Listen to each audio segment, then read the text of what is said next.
سلامونه قدرمنو لیدونکو، تیمورشاه کمال یم. شاعر او کتاب خپرونه ده. لکه څنګه چې تاسو ته معلومه ده چې دغه خپرونه موږ تاسو ته هر اتوار پر ستړي پښتون پیج باندې وړاندې کوو، او زموږ تر ټولو لوی مقصد د پیاوړي لیکوال دا دی چې موږ له تاسو سره د خپل وطن، د خپلې خاورې، د خپل ملت هغه اتلان، هغه لیکوالان، هغه شاعران، هغه عالمان معرفي کو چې کوم عالمان او شاعران او لیکوال ځینې خلک نه پیژني. نو موږ غواړو چې د دې خپرونې په توسط سره موږ و تاسو ته هغه اتلان، هغه لیکوال، هغه شاعران چې د خپلې مورنۍ ژبې لپاره زښته زیات خدمتونه کړي وي، او موږ یې د خدمت په اعتراف کې دغه خپرونه وړاندې کوو چې هغه لیکوال او شاعر ته چا چې کتاب لیکلی وي موږ ډاډګیرنه ورکو، حوصله افزایي یې وکړو، او دته د خپل هغه زیار احساس ور په ګوته کو چې کوم زیار د خپلې مورنۍ ژبې پښتو لپاره کښلی وي. قدرمنو لیدونکو، لکه څنګه چې تاسو ته معلومه ده، پیاوړي لیکوال وخت په وخت تاسو ته ادبي خپرونې هم وړاندې کوي، مشاعرې هم وړاندې کوي، او د کتاب خپرونې هم وړاندې کوي. نو نن اتوار دی، موږ یو ځل بیا د پیاوړي لیکوال ټیم را یو ځای سوي یو، او د ما سره زما په څنګ کې خوږ دوست فیض شهزاد صاحب، او زما په هغه څنګ کې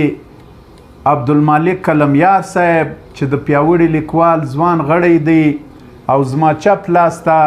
نعمت ظهیر زلمی شاعر نن له موږ سره تشریف فرما دی، نن د موږ سره په دې خپرونه کې برخوال دي. نو قدرمنو لیدونکو، لکه څنګه چې تاسو ته معلومه ده چې زموږ د خپرونې نوم دی شاعر او کتاب، خو نن به تاسو زموږ په نننۍ خپرونه کې د شاعر 3 کتابه تاسو ته معرفي کیږي. دغه 3 کتابه زموږ د ډیر خواږه او قدرمن عالم محمد حسن ضیاء گنگلزی صاحب ارواښاد 3 کتابه دي چې د په خپل ژوند کې دا 2 تصنیف کړي وو، او اوس د فرزندانو آغا سمیع الله صاحب ابن ضیاء او جانشین امین الله صاحب ابن ضیاء، دوی دا 2 کتابونه د مرګ پس چاپ کړل او پښتني معاشرې ته یې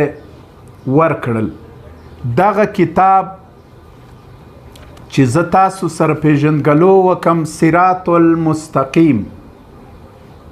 دغه کتاب ډیر ضخیم کتاب دی، او په دغه کتاب کې محمد حسن ضیاء ارواښاد دومره مذهبي کار کړی دی، دومره د تصوف او طریقت لپاره دومره زیار ایستلی دی چې نن موږ د دغه کتاب په تاسو باندې پیژنو. تاسو به وایست چې د محمد حسن ضیاء نور تصانیف کوم دي. نو زه تر ټولو لومړی تاسو ته رساله النفس الامر، سلسله نقشبندیه کے خد و خال، وظائف، اسباق اور ان کے اثرات پر ایک جامع دستاویز، دا د یو کتاب دی. سوانح آیات مجدودیہ اسلامیہ، حضرت شیخ خواجہ پشینگی علیہ رحمت اللہ علیہ، آلات زندگی پر مکمل و مفصل تحریر، دا د اردو تصانیف دی. او برېښنا چې د شعري ټولګه ده، موږ یې تاسو ته کشف الاسرار په تیرو خپرونو کې وړاندې کوي. د لومړۍ شعري مجموعه وه، خو نن یې موږ تاسو ته 2مه شعري مجموعه چې د برېښنا په نامه ده تاسو ته متعرفه کوو. او احسان المحسن د 2م کتاب دی، صراط المستقیم چې دا کتاب دی، او امین اللغات عربي فارسی او د اردو د لغاتو یو مفصله ترجمه او انسایکلوپیډیا ده. دغه کتابونه محمد حسن ضیاء صاحب تصنیف کړي دي او پښتني معاشرې ته یې وړاندې کړي دي. د دې کتاب ترلاسه کولو لپاره تاسو کولی سئ چې پر دغه ځایونو رابطه وکئ. د دا کتاب نوم دی صراط المستقیم، مصنف پیر طریقت آغا محمد محسن ضیاء پشینگی او مرتب کوونکی آغا سمیع الله جانشین حضرت آغا صاحب. سن اشاعت 2015 د میلاویدو پته ده ګنګلزی پشین او امین الله صاحب د ټلیفوني نمره ده 0303321300 0301372130. پر دغه نمرو باندې تاسو د امین الله صاحب سره خپل رابطه کولی سئ او په دغه کتابونه ترلاسه کولی سئ. په دې کتاب کې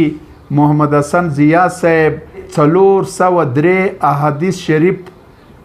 سره د ترجمې او د تفسیره وړاندې کړي دي او په دې کې 120 آیات مبارکه په سلیسه اردو او اسانه ترجمه سره وړاندې کړي دي او په دې کې 55 دینی مسائل چې د حضرت امام اعظم د بصیرت او بصارت تر نظر لاندې محمد حسن ضیاء صاحب په دې کتاب کې موږ ته وړاندې کړي دي او دا په مذهبي حواله سره ډېر علمي او ډېر خوندور کتاب دی او د دویم کتاب دی چې د کتاب نوم دی احسان المحسن او مولف محمد حسن ضیاء ګنګلزی پشین او سن د اشاعت شعبان 1440 هجري کال. کمپوزر حافظ رحمت نیازی صاحب. د موبایل نمره یې ده 03003897 او د ملاویدلو پتې یې دي حافظ کتابخانه مسجد روډ کوټه او غزنوي کتابخانه نزدې کبیر بلډینګ ته کوټه، مکتبه رشیدیه سرکی روډ کوټه. زه اوس راځم زما خوږ ملګري فیض محمد شهزاد صاحب ته چې موږ د محمد حسن ضیاء صاحب ارواښاد پر شعري مجموعه برېښنا باندې خبره کوو. تر هغه لومړی پر دغه دوو کتابو خپل نظر راکړي. ډېره مننه تیمورشاه کمال صاحب د پیاوړي لیکوال صدر او مشر او پرڅنګ عبدالمالک قلمیار صاحب خور او ځوان شاعر نعمت ظهیر.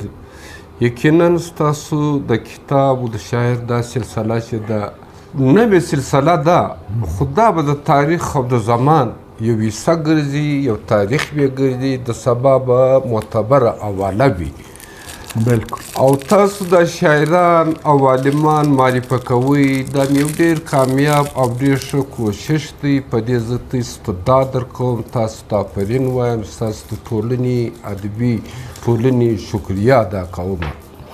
عبدالکم اده چې د کتابو خبره ده او چې دا تصانیف د هغه محمد حسن ضیاء تصانیف دي. دا یو معتبره انسان، یو معتبره عالم، علمي شخصیت دی او یو داسې علمي شخصیت او یو داسې پیر طریقت د کورنۍ او پخپله چې زه د کتابو در مخ ګرځه د کورنۍ یو تعارف د علاقې ته د ادیبانو ته عالمانو کې الله جل شانه دومره ښه ادیبان، دومره ښه لیکوالان چې تاریخ پر دې ګواه دی پیدا کړي دي چې د هغه نظیر د هغه مثال خال سړي په نظر ورځي. بالکل. چونکې د میشته او پراته په ګنګلزۍ کې دي. لیکن د ترین یو معروفه قبیله او مقبوله کومه قبیله چې د تترینانو دا د هغو لاسپورته د خیل په منورینو کې راځي. بالکل. او بیا زه یو څو حوالې درکړم چې دغه سلسله د دوی چې په هغه ته وایي مفتي روح الله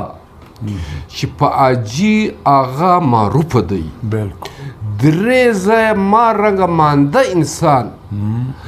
د حاجي آغا حوالې چې د هغه دور د هغه وخت د هند در ټولو لوی مفتي کفایت الله صاحب د مفتي کفایت الله صاحب په تصانفو کې په تحریر کې د دغه شیخ روح الله صاحب چې په حاجي آغا څخه معروفه دی په ګنګلزۍ کې مزار دی دا چې کوم دی دا په هغو په کتابو کې د ذکر د علمیت د مقام د ذهانت او د طریقت چې کوم ذکر دی هغه. دویم بیا چې زموږ د ټولو زموږ د سیمې محقق مورخ ادیب عالم فاضل پروفیسر صاحبزاده حمیدالله صاحب د شیخ روح الله صاحب چې په حاجي آغا معروفه دی هغه په خپلو تیرورو کې ډېر ذکر کړی د مقام یې بیان کړی دی د حیثیت یې بیان کړی. د هغه رنګه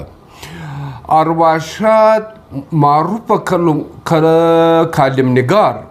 عمرګور عسکر صاحب چې دی ارواښاد محمد حسن ضیاء چې کوم ذکر کړی دی د په تصانفو چې کوم جاج اخیستی دی د هغه سره سره یې د دوی د کورنۍ حواله ورکړې ده د حاجي آغا یعنې مفتي روح الله صاحب یا شیخ روح الله صاحب چې د خپل وخت یو معروفه څوک و. نو د داسې کورنۍ څه یقینا دغه توقع ده چې د طریقت سره سره دا پښتو ادب ته د مذهبي او د تصوف سره سره و پښتو ادب ته یې ادبي کتابونه ورکړي دي چې شاعر دی عالم دی خبره به پر کوو. تیر وار موږ ته چې پر کوم کتاب کشف الاسرار د کومه شعري ټولګه چې وه په هغه کتاب د صوفیانه رنګه سره سره چې کوم عصري تقاضي دي عصري رجحانات دي عصري غوښتنې دي چونکې دی عالم هم دی ادیب هم دی شاعر هم دی د ټولنې په یوه پیلویه نظر دی. نو د دغه کوم تصانیف چې د زما په لاس کې دي نه حسن المحسن او د صراط المستقیم چې کوم دی دا چې څومره په مذهبي الکو کې ارزښت لري اهمیت لري د غونګې په علمي الکو کې د غونګې په ادبي الکو کې چونکې دا د حدیثو حوالې دي. یو بیا دویم دا رنګ چې کوم دی د فتاواو شکل لري په دې سوال دی د سوال جواب د فتاوی د لارې دی مستند او حوالې ورکړي دي. اوس دا رنګه کتابونه او دا رنګه خلکه دا د یو ښار دا د یو قام دا د یو قبیلې ویاړ وي او فخر او بیا دغه کورنۍ خو په علمي حواله په ادبي حواله په روحاني حواله او هسې د دې خاورې یو داسې شناخت یو داسې پېچان دی چې زه و کمال به څه دنیا په دې نازېږي دنیا په دې فخر کوي د دوی په احترام کې او د دوی په دا زیات کې زموږ دغه لږ خبره او د دوی مقام. نو زه دا غواړم نه چې دغه دواړه کتابونه چې کوم دي اوس ګوره 3 کتابونه دا د زما او ستا په لاس کې دي څلورم یې ما ته یعنې څلور خو ما ته دا رامعلوم دي چې دا چاپ اثار دي او د چاپ اثار سره سره دوی دلته د کوم زوی چې دی امین الله او د کوم جانشین چې دی زه و داسې زامنو ته آفرین وایم زه و داسې جانشینو ته آفرین وایم چې د خپل بابا د خپل ابا او اجداد او هغه پاته کارونه د دې بشپړه کوي او بیا دومرې خوندروی خلکه طاهر لیوال صاحب ناست دی ته د دې خبرې ګواه وې چې کوم وخت موږ پر دا کتاب خبره وکړه دا دومره مشکوره خلکه دومره ممنونه خلکه تر ما پورې زما سوا کې د طاهر لیواله پورې د شکریې په حواله هم ګوره دا چونکې علمي خلک دي دا په قدرو پوهېږي دا په محبتو پوهېږي نو د دا قدرو وړ یوه خبره د یادونې وړ ده شهزاد صاحب موږ چې د محمد حسن ضیاء صاحب پر شعري مجموعه باندې مجلس وکړي نو دغه امین الله صاحب و چې پښین ته یې تشریف راوړی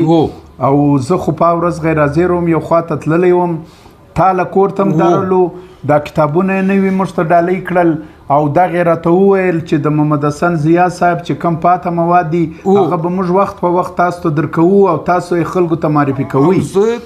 او دغه یې د علم او د هنر او د ذهني وسط هغه لویه پیمانه ده چې موږ یې پر کتاب باندې پروګرام وکړي دی د دستي 3 کتابه نور راوړل نو ما درته وویل دا علم دوسته خلک دي دا په رموز پوهېږي دا په طریقت پوهېږي دا د انسان په اهمیت او په قیمت پوهېږي دا بشري د بشر قدرونه لري بیا چې رالو چونکې ته نه وې نه محمد طاهر لیوال و او زه ومه ول د تیمورشاه کمال صاحب سبا جهان مننه او شکریه بیا ادا کوئ او ستا دپاره 3 کتابونه راته کښېښولو او زه د ننني پروګرام په توسط باندې ډېره شکریه ادا کوم مننه یې کوم چې موږ یې په خپلو کتابو ونازولو پیاوړي لیکوال یې هم دا د نن حق ادا کوي او 3 سره کتابونه یې معرفي کړل او د برېښنا چې د شعري دویمه شعري ټولګه ده پر هغه به هم اوس موږ خبره کوو نو زه د سمیع الله صاحب د امین الله صاحب یو جان مننه کوم د سمیع الله چې و د امین الله یې جانشینه دی نه د دغه پښین کالج یعنې زما خبره دا ده نه دا اوس وګوره عالمان دي لاسپورته دي پیر طریقت یې اخیستی دی د صوفیانه یو شان یې دی لیکن دا په عصري تقاضو دومره نظر لري چې د دې علم سره سره عصري علوم چې کوم دی پر د هغو ضرورت مني د هغو ضرورت ګڼي د مختلفو کالجو څخه د مختلفو علمي ادارو څخه تړلي خلک دي نه نو دا د دغه نږدې خدای د عاجزۍ ترینان چې کوم دي نه دا د دغه معروف قبیلې د ترینانو چې کوم معروف شاخ دی د خدای د عاجزۍ دا نو صرف د خدای د عاجزۍ نه ګر سره د دغه کلو د ترینانو لاسپورته دغه خیل دی نه او ما درته یو دومره زبردست مفتی کفایت الله صاحب د دا نه پورې ویلي دي او دا یوه خبره زه زیاتوب کوم چې دا هغه خیل خالي د ترین قبیلې نه دي دلته چې په دې پښین ښار کې کومې قبیلې لویې قبیلې کاکړ سید اڅکزی او نورې قبیلې دلته ژوند کوي د دې چې د ژوند هره بنده او هره ناخواله راغلې ده هغه ناخوالو په فیصلو کې په دعاو کې او په هره مسله کې دوی راولاړ سوي وي قدم په قدم ورسره دي بلکې ډېر خلک چې کوم دي نه خپل چې کوم اوس انسان دی ټولنه ده د انسانانو ټولنه ده ټولنه کې هر رنګه واقعیات کیږي هر رنګه مسایل راځي او د هر چا نظر د الله خواته وي او د الله و داسې بندګانو ته وي چې هغه په انساني مینو پوهېږي په انساني قدرو پوهېږي د دوی سره مشورې کوي دا یو رنګه مشاور هم دي مشورې له ورځي دا د چا و خبرې ته غوږ نیسي د چا و فریاد ته ذهن و زړه غوږ ګرده متوجه وي نه او بیا د دې پروګرام سره سره زه د کتابو متعلق ووایم چې ستا په غیر موږکي کې ما او طاهر لیوار صاحب ته دغه پیغام هم ایښی دی چې تاسو به راځئ هم او موږ به میلمانه کېږئ هم کتابونه به هم درکوو مینه به هم کوو نو دا خو د دوی هغه صوفیانه و هغه نثري اثار و اصل کې خو نو زموږ تی پروګرام چې کوم دی د ده د په شاعري او د برېښنا پر کتاب دی نو قدرمنو لیدونکو شهزاد صاحب دغه دوو کتابو باندې بشپړه رڼا واچوله اوس زه راځمه د محمد حسن ضیاء صاحب ارواښاد چې دا دویمه شعري ټولګه ده د برېښنا په نامه زه قدرمنو لیدونکو دغه ضخیم او ډیر ښایسته خوندور کتاب چې په ډیر ښایسته ټایټل په ډیر ښایسته ګته کې او په ډیر خوندور کاغذ کې چاپ سوی دی نو دغه کتاب به تاسو لاسته راوړئ وابه یې اخلئ موږ به یې تاسو ته درکونه در وښیو چې دا کتاب به تاسو څنګه ترلاسه کوئ لومړی زه د دې کتاب بشپړه تعارف تاسو سره وکمه د کتاب نوم دی برېښنا د شاعر نوم دی محمد حسن ضیاء ګنګلزی پښین او قیمت د دا کتاب دی قدرمنو لیدونکو 200 روپۍ یا 200 کالداري تعداد یې 500 د تاریخ طباعت یې دی 15 مارچ 2010 او ناشران یې دی چا چې دا کتاب چاپ کړي سمیع الله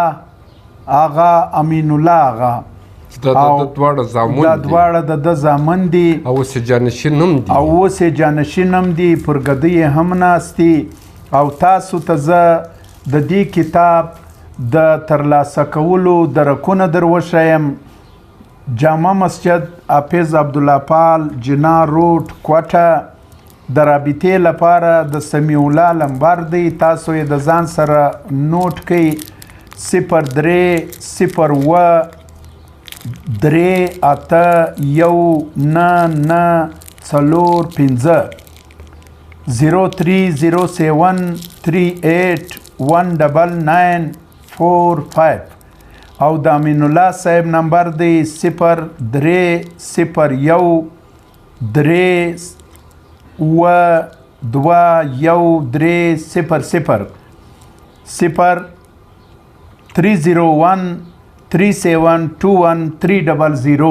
دا د امین الله صاحب نمبر دی او اپیټیکل کمپنی بند روډ پښین عطاالحق صاحب چې هم د دوی دا کازوی دی دغه کتاب تاسو برېښنا نومیږي تاسو ترلاسه کولی سئ او د دې مطالعه وکئ علمي شاعري ده خوندوره شاعري ده د محمد حسن ضیاء صاحب ارواښاد او د خپل یو شعر کې د خپل ځان تعارف داسې کوي ارشاد نوم مې دی محمد حسن لقب ضیاء زما نوم مې دی محمد حسن لقب ضیاء زما په ټولۍ د شاعرانو کې رنګین یم واه ډېر ښه او عبدالعزیز جان آغا مې د پلار نوم دی عبدالعزیز جان آغا مې د پلار نوم دی هم شاگرد هم یې مرید یم هم همین یم او ګنګلزیو کې مې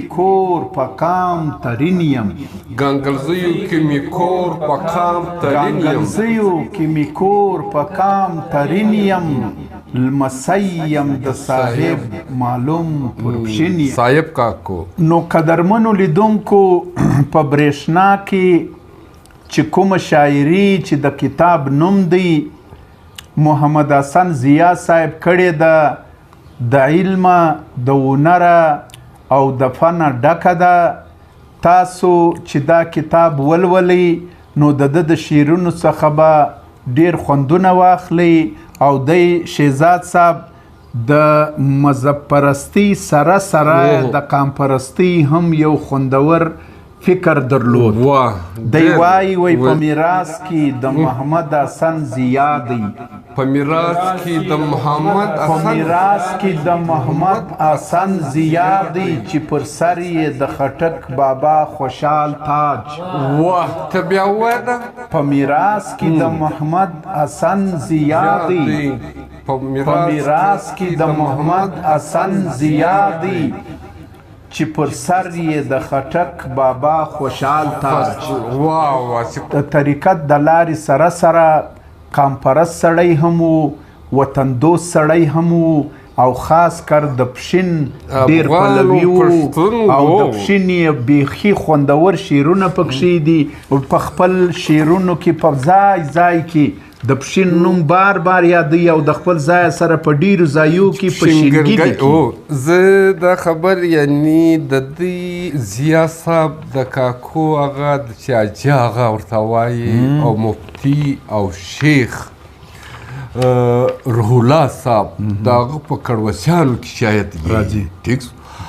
هغه د خپل وخت داسې څوک و چې پښینګی ورسره لیکي. نو دا خلک لکه په علم چې مین دي، لکه په ادب چې مین دي، دا ته راز چې په کومه خاوره میشته دي نه په هغه خاوره مین دي، او چې د کوم کامه سره تړلې دي چې کومه ژبه ده پر هغه کام مین دي، پر هغه ژبه مینه ده. یعنی موږ خو ټوله مسلمانان یو. اوس دا د الله جل شانه تقسیم دی په مسلمانانو کې افغانان، په افغانانو کې بیا د پیژندګلوۍ دپاره څوک څوک څوک څوک. خو دغه خلک چې کوم دي لکه تا چې وویلې دا د یوې قبیلې سره نه، دا د قبیلو سره تړلي خلک دي. دا د ګردو قبیلو د سترګو تور دي، دا د ګردو قبیلو د زړو ټکور دی د دردو، د دوی د پښین د تلي،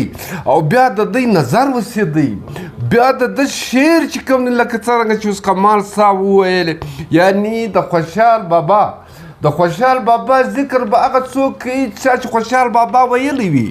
څوک چې خوشحال بابا پیژني. خوشحال بابا ته درې خطاب ورکول سوي دي، د قلم او د تورې خاوین، او چې لمر کم شاعر ته ویل سوي دي هغه خوشحال بابا دی. نو خوشحال بابا ذکر دی کوي، نو دا خو یقیني خبره ده چې دا مبارزه څوک هم دی، مبارزه یې ثابت هم ده. یو بل کلام یې دی شهزاد صاحب دی وایي چې خدای څه سوه د اسلام هغه ځلا، خدای څه سوه د اسلام هغه ځلا، خدای څه سوه د اسلام هغه ځلا، هغه شمع چې دنیا ته وعطا، هغه شمع چې دنیا ته وعطا. ډېر ښه ته بیا خدای څه سوه د اسلام هغه ځلا، هغه شمع چې دنیا ته واتا، د شاهین په څیر پرواز یې پر اسمان و، د شاهین په څیر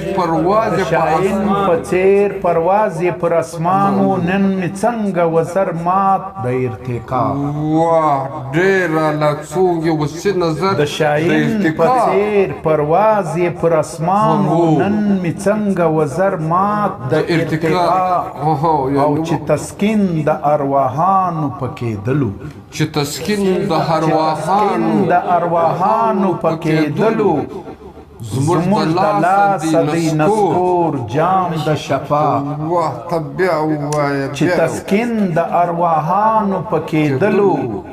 زموږ د لاسه دی نسکور جام د شفا. نن د بل محتاج یې څه له مسلمانه، او څه دې کړه د ژوندانه ضبط و بقا. هغه شوخ نظر دې څه ثبوت شکنه، هغه شوخ نظر دې څه ثبوت شکنه، ډکه وه په کتو ستا هره خلا، او اتحاد نسب العین بل ته نظیر و، اتحاد نسب العین بل ته نظیر و، تعصب دی رنگ بدل کړو د ندا. او د اسلام په حواله ذاتي مفاد وړي. ډېر د فکر وړ دی. د اسلام په حواله ذاتي مفاد وړي، پناه غواړم له داسې علما. ته دا شعر بیا ووایه. ډېر د اسلام په حواله ذاتي مفاد وړي، د اسلام په حواله ذاتي مفاد وړي پناه غواړم له داسې علما. بس کماله زه به مختصرا په دغه کلام نه دی نه، یعنی په دې کلام کې د روان چې کوم رجحانات دي، عصري چې کوم حالات دي، د خلکو چې کوم کردارونه دي، څه تر راز یې واضح کړي دي او په هغه واضح کردارونو یې څه تر راز تاثر اچولی دی. هغه تاثر چې کوم دی هغه د ده علمیت هم ښکاره کوي، د ده ادبیت هم ښکاره کوي، د ده بصیرت ښکاره کوي او د داسې خلکو ټولنې ته هر وخت ضرورت وي. زه دا غواړم چې د خبرو څخه زیات د ده د کلام اخرنی کلام یې ووایي شهزاد صاحب. محمد حسن ضیاء قدرمنو لیدونکو خوندور شاعر دی، دویمه شعري ټولګه ده، د بل کلام دی ارشاد. وای نن بیا د چا په غم کې دیوانه سولې بدبخته، نن بیا د چا په غم کې نن دیوانه سولې بدبخته، بیا د چا په غم کې دیوانه سولې بدبخته، نادیده په یوه دید کې مستانه سولې بدبخته، ځان دې بروسه وه فراست دې ګونجې راوړې، واه پر ځان دې بروسه وه فراست دې ګونجې راوړې، بې واکه بیا طالب په میخانه سولې بدبخته. څومره خوږ شعر دی. نقشه دې هېره سوه پردی کوڅې دې سر کړې، مسجد نه و داخل په بتخانه سولې بدبخته، احساس و عقل کډې در څه وکړې ته لا کورې، احساس و عقل کډې در څه وکړې ته لا کورې، د اوښکو دانهداره خزانه سولې بدبخته، د اوښکو دانهداره خزانه، احساس و عقل کډې در څه وکړې ته لا کورې،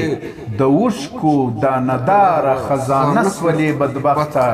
د حسن په کوګل کې به هر رنګه مخان ویني، د حسن په کوګل کې به هر رنګه مخان ویني، په میان کې یو ورګډ سوې افسانه سولې بدبخته. څومره ښه شعر دی، دا خو د برېښنا مجموعې څخه دی. ښه اورم ناقدان زما په باره کې ضیا وایي، ښه اورم ناقدان زما په باره کې ضیا وایي، ناکامه ستړی سوی بېګانه سولې بدبخته. دا بیا ووایه ډېر ښه. ښه اورم ناقدان زما په باره کې ضیا وایي، شاورم ناقدان زما په باره کې ضیا وایي، ناکامه ستړی سوی بېګانه سولې بدبخته. ډېر ښه. قدرمنو لیدونکو، موږ تاسو ته په نننۍ خپرونه کې د محمد حسن ضیاء صاحب 3 کتاب تاسو ته معرفي کړل او د دې بشپړه تعارف مو تاسو ته وکړئ او د ده دویمه شعري ټولګه د برېښنا په نامه او تاسو ته مو یې د کلامونو بیلګې وړاندې کړې. هیلهمند یو چې ستاسو به نننۍ خپرونه خوښه سوې وي. نو اوس هم پر دغه ځای زه تیمورشاه کمال او فیض شهزاد صاحب، عبدالمالک کلمیار صاحب او نعمت ظهیر صاحب او د ستړي پښتون زموږ خوږ ملګری چې زموږ دغه ویناګانې تر تاسو در رسوي، طاهر لیوال صاحب او قدرمنو لیدونکو، ستړی پښتون مه هېروئ، مخته یې را سره شیروئ. دغه ویډیوګانو کې به ستاسو د پښتو ادب او د پښتو ژبې سره د خدمت لو ونډه وي. زموږ سره دا ویډیوګانې شیروئ. ستاسو یو جهان مننه چې هر ځای یاست ژوندي، بریالي او خوشحاله اوسئ.